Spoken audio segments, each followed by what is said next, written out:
મને કવાયા બોલે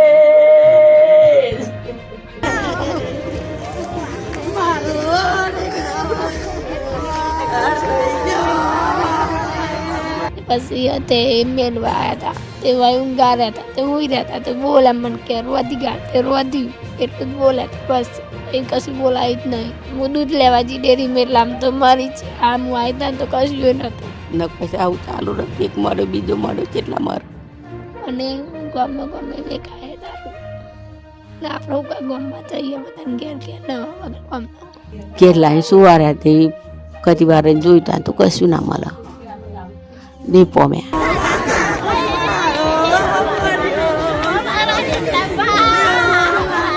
7 જણાથી 7 જણા બે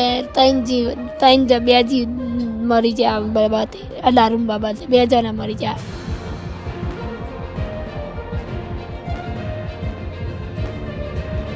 એફએસએલ નો એક પ્રારંભિક રિપોર્ટ આવી ગયો છે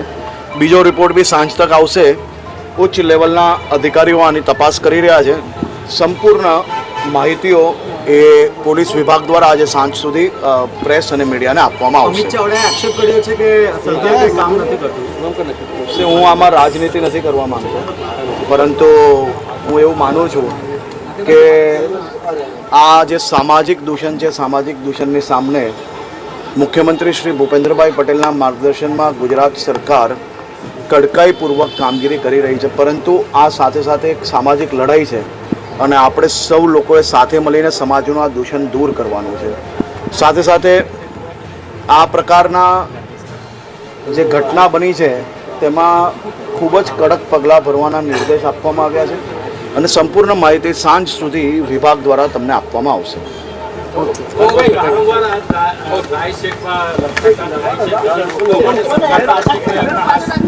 મેં પહેલાં જ કહ્યું આપને કે આ બાબતે ખૂબ ગંભીરતાપૂર્વક રાજ્ય સરકાર દ્વારા તમામ પ્રકારના પગલાં લેવામાં આવી રહ્યા છે અને સાથે સાથે આની ઉચ્ચ કક્ષાની તપાસ જે આપવામાં આવી છે આજે સાંજ પહેલાં એફએસએલના રિપોર્ટ આવતા જ આની સંપૂર્ણ માહિતી આપવામાં આવશે એક પ્રારંભિક રિપોર્ટમાં આપ જાગૃત નાગરિક છો એટલે મારે આપને જણાવવું પડે કે લઠ્ઠાનું કોઈ બી અંશ આની અંદર મળ્યું નથી જે એફએસએલનો પ્રારંભિક રિપોર્ટ આવ્યો છે પરંતુ સાંજ સુધી જે રિપોર્ટ આવશે એમાં સંપૂર્ણ માહિતી આપને સૌની સમક્ષ મૂકવામાં આવશે જે એફએસએલનો એક પ્રારંભિક રિપોર્ટ આવી ગયો છે બીજો રિપોર્ટ બી સાંજ તક આવશે ઉચ્ચ લેવલના અધિકારીઓ આની તપાસ કરી રહ્યા છે સંપૂર્ણ માહિતીઓ એ પોલીસ વિભાગ દ્વારા આજે સાંજ સુધી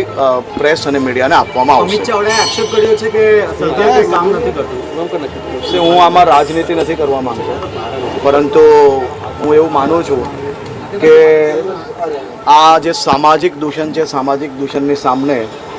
મુખ્યમંત્રી શ્રી ભૂપેન્દ્રભાઈ પટેલના માર્ગદર્શનમાં ગુજરાત સરકાર કડકાઈપૂર્વક કામગીરી કરી રહી છે પરંતુ આ સાથે સાથે એક સામાજિક લડાઈ છે અને આપણે સૌ લોકોએ સાથે મળીને સમાજનું આ દૂષણ દૂર કરવાનું છે સાથે સાથે આ પ્રકારના જે ઘટના બની છે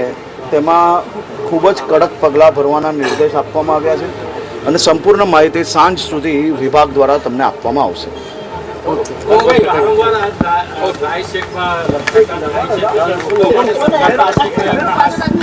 મેં પહેલાં જ કહ્યું આપને કે આ બાબતે ખૂબ ગંભીરતાપૂર્વક રાજ્ય સરકાર દ્વારા તમામ પ્રકારના પગલાં લેવામાં આવી રહ્યા છે અને સાથે સાથે આની ઉચ્ચ કક્ષાની તપાસ જે આપવામાં આવી છે આજે સાંજ પહેલાં એફએસએલના રિપોર્ટ આવતા જ આની સંપૂર્ણ માહિતી આપવામાં આવશે એક પ્રારંભિક રિપોર્ટમાં આપ જાગૃત નાગરિક છો એટલે મારે આપને જણાવવું પડે કે લઠ્ઠાનું કોઈ બી અંશ આની અંદર મળ્યું નથી જે એફએસએલનો પ્રારંભિક રિપોર્ટ આવ્યો છે પરંતુ સાંજ સુધી જે રિપોર્ટ આવશે એમાં સંપૂર્ણ માહિતી આપને સૌની સમક્ષ મૂકવામાં